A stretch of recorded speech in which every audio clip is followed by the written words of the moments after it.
Министерството за здравство нареди вонредни инспекции во трите болници низ кои поминала во лекувањето 19-годишната родилка од Струмичко Баница.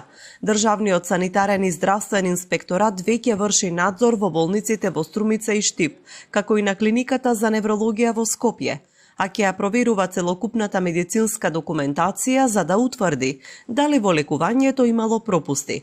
Додека институциите најавуваат стручен надзор, од клиничката болница во Штип уверуваат дека царскиот рез и непосредниот постоперативен тек поминале без компликации. Директорот Владко Захариев тврди дека пациентката била испишана во добра општа состојба и дека дури подоцна повторно се јавила со слабост на нозете, кога било откриено оштетување на спиналниот канал. Според него, досегашните сознанија не упатуваат дека состојбата е последица на спинална анестезија.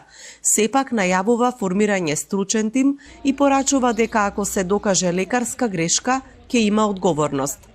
Но семејството не ја прифаќа ваквата верзија на настаните.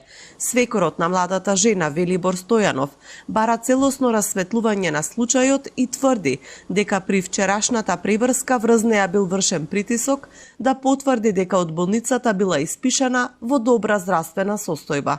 Се замолувам до сите институции и надлежни во Министерство за здравство. Сакам да се тоа реши веднаш.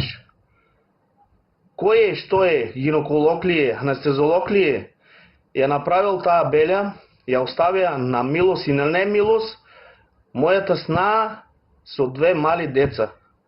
Од Министерството за здравство велат дека ќе ги почекаат резултатите од стручниот надзор пред да изнесат заклучоци.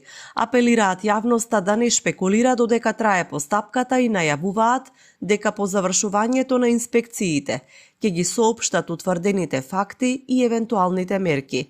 19-годишната Станка Михајлова од Струмичкото село Баница, мајка на 2 деца, по породувањето со царски рез, остана со параплегија и денес се движи со инвалидска количка.